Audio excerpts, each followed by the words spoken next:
गज कफन का टुकड़ा तेरा लिबास होगा।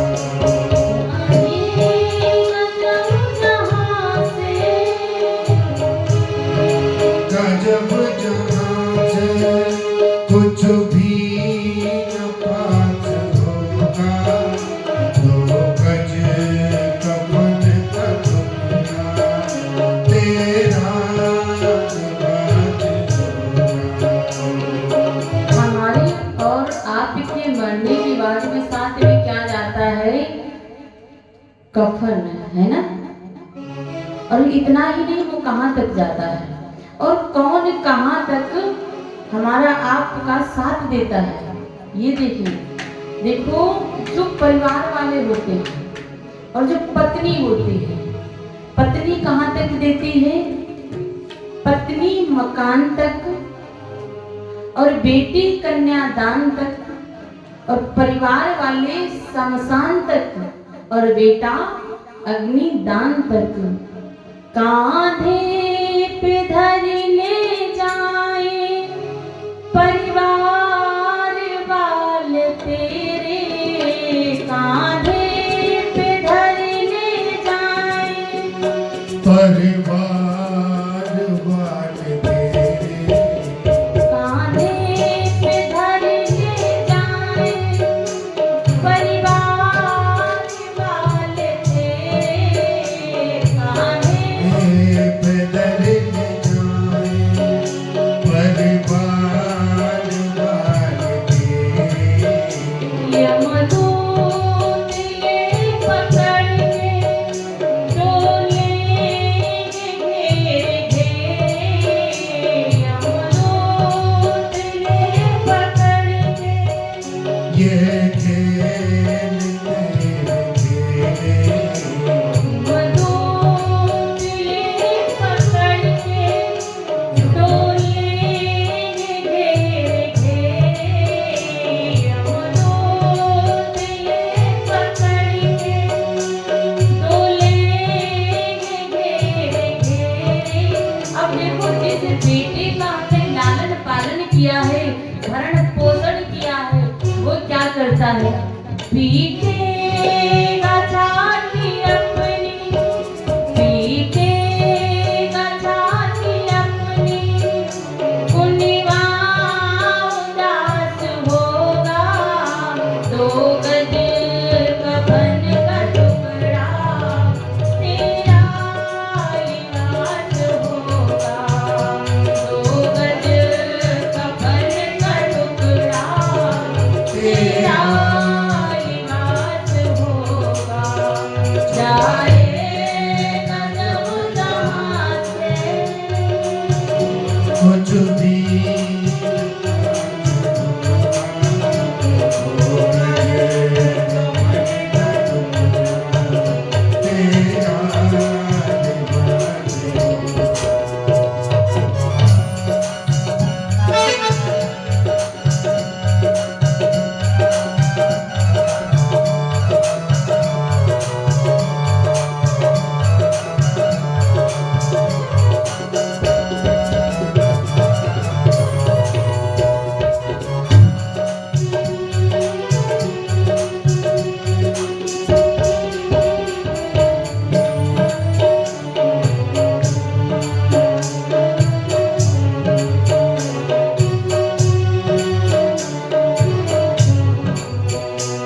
और इतना ही नहीं प्यारे, हम और आप बड़ा ही सुंदर मकान बनाते हैं और पता है अंत में हम और आपको कौन सा मकान मिलता है? ताजा बना हुआ। चुन चुन के लकड़ियों से ढक दे तेरे बदन को, चुन चुन के लकड़ियों से ढक दे तेरे बदन को। आकर के झट झटक ले भंगी तेरे कफन को, आकर के झट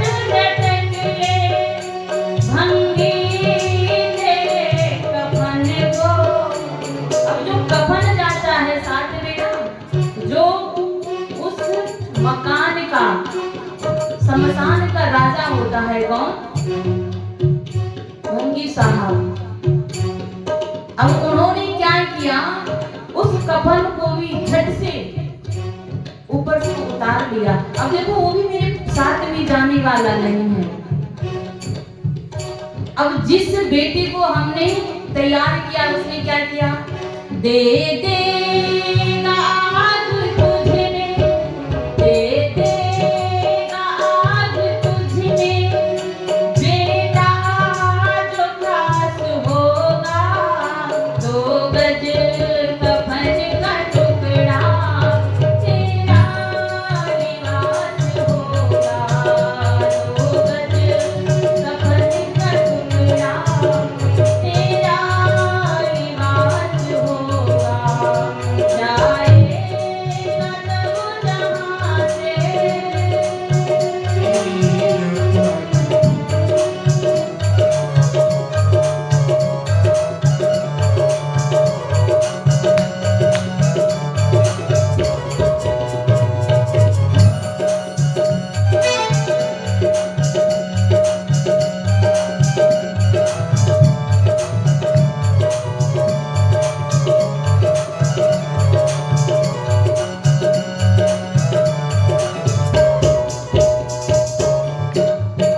और इतना ही नहीं प्यारे, जब तक हम जीवित रहते हैं इस शरीर में मिट्टी नहीं लगने देते।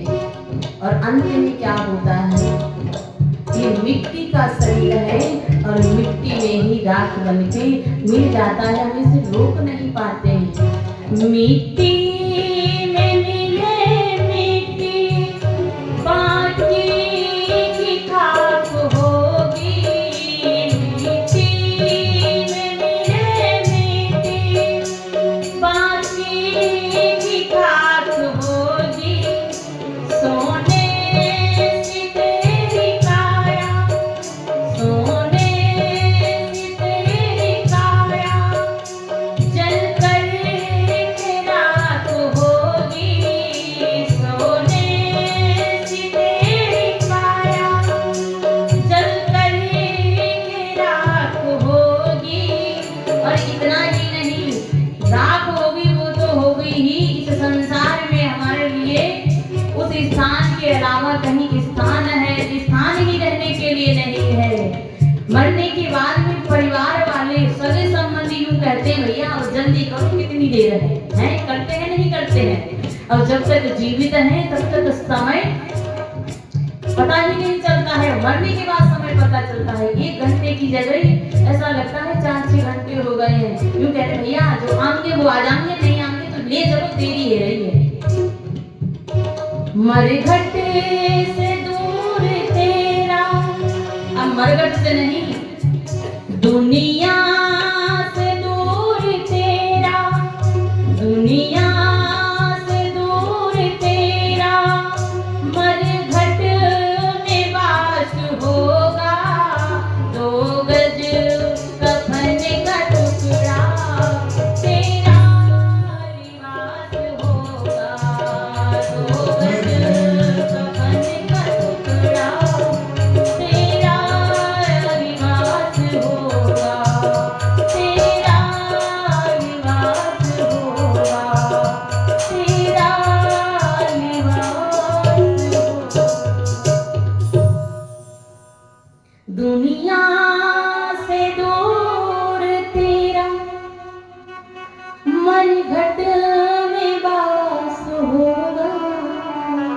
और मरघट में कब तक है, जब तक जले नहीं तब तक। और जलने के बाद में आत्मा तो पहले ही चली जाती है, और जो शरीर होता है ना वो राखी वहीं पड़ी रह जाती है। और वो भी नहीं पड़ी रहती है, जल में प्रवाह कर दी जाती है। और आजकल का जो सिस्टम है वैसा लाइट का है, उसे पता ही नहीं चलता है, उसे रहता ही नहीं, बसता ही नहीं। बोली गोविंद भगवान की जय राधे हो। राधे सरकार की जय हो। और इतना ही नहीं, ये जो सांसारिक प्राणी है प्रभु जी, कौन कहता है, सौनक ऋषि जी शिशुद जी से कहते हैं कि प्रभु ये जो सांसारिक प्राणी है ये किस भ्रांति के हो गए। बोले कैसे हो गए? बोले सुनो कि काल व्याल मुख ग्रास त्रास निर्णास हेत। कहा एक बहुत बड़ा सर्प है और उसने मुंह को खोल रखा है, और जो सांसारिक प्राणी है उसके मुख में बैठे हुए हैं। अब वो सुरक्षित कब तक है? जब तक उस सर्प ने अपने मुंह को खोल रखा है, तभी तक तो है सुरक्षित। और जैसे ही उसने मुख को बंद किया, समझ लो उसकी नमो नारायण। कहने का तात्पर्य ये है कि जो व्यक्ति है वो काल रूपी सर्प का ग्रास बना हुआ है, और फिर भी उसके समझ में नहीं आ रहा है। और इतना ही नहीं, हमें खूब पता है कि इस शरीर का, इन सांसों का पता नहीं है, ठिकाना नहीं है, और हम गारंटी ले लेते हैं साल 2 साल पहले की कि ये काम करना है मुझे। क्यों? हमें विश्वास है, उस परम पिता परमात्मा पर विश्वास है, और जिस दिन हमारी टिकट कट जाएगी तो कोई रोकने वाला नहीं है। और काटेगा कौन? ऊपर बैठने वाला, उसके अलावा इस संसार में कोई काटने वाला नहीं है। कभी कभी क्या होता है, हम और आप मार्ग से भटक जाते हैं, विचलित हो जाते हैं। मान लीजिए किसी मंदिर में गए और हमने अपनी मन्नत मांगी और वो मन्नत पूरी नहीं हुई, कुछ समय हमने इंतजार किया, अब जब नहीं हुई तो हम दूसरी जगह पहुंच गए, दूसरी जगह नहीं हुई तीसरी जगह पहुंच गए। कहने का तात्पर्य ये है कि हम और आपको विश्वास होना चाहिए, और जब तक विश्वास नहीं है तब तक कुछ भी नहीं। चाहे वो कोई चीज हो, चाहे भक्ति का मार्ग हो, चाहे आपका बिजनेस का हो, चाहे किसी का हो, चाहे आपके रिश्ते का हो, जिस जगह पे विश्वास है, अटूट विश्वास है, उसी जगह पे सारी चीजें हम और आपको प्राप्त हो पाती हैं। और जिस जगह पे हम और आपको विश्वास नहीं है, वहां से हम और आपको कुछ प्राप्त होने वाला नहीं है। सनकादिक ऋषि श्री सूत जैसे कहते हैं कि जो संसार के प्राणी हैं वो काल रूपी सर्प के ग्रास बने हुए बैठे हैं। और इतना ही नहीं, मानव की सबसे बड़ी भ्रांति क्या है कि वो चिंता कम करता है, चिंता ज्यादा करता है और चिंतन कम करता है। चिंतन यानी भगवान का भजन, और चिंता सांसारिक। अच्छा, सांसारिक चिंता को छोड़ करके आप ठाकुर जी से ये कहो कि ठाकुर जी, मेरा जो जीवन है और जो जीवन की बागडोर है वो मैं तुझे सौंपता हूँ, तो तेरी जो इच्छा हो वो तू करना। एक सौंप के तो देखो। पर हम उसको नहीं सौंपते हैं, हम अपने परिवार वालों को सौंपते हैं, और जब परिवार वालों को सौंपते हैं तो हम और आपको कष्ट होता है, पीड़ाएं होती हैं। ऐसा है नहीं कि मैं ये बताऊं, है? मीरा जी को देखो, परिवार वालों ने कितना कष्ट दिया, पर उन्हें विश्वास था ठाकुर जी पे, था या नहीं था? हैं? जहर का क्या हुआ? अमृत। तो हमारी आपकी जो निष्ठा है वो होनी चाहिए, पर हम विचलित हो जाते हैं। अब श्री सूत जी से कहते हैं, सौनकादि ऋषि से, कि आप ये बताओ चिंता कम कैसे हो, चिंतन कैसे बढ़े? तो उसी समय श्री सूत जी ने कहा कि चिंता कम कैसे हो, चिंतन कैसे बढ़े? प्रभु की चर्चा को सुनो, और जब प्रभु की चर्चा को सुनोगे तो चिंतन आप ही आप बढ़ जाएगा। और इतना ही नहीं,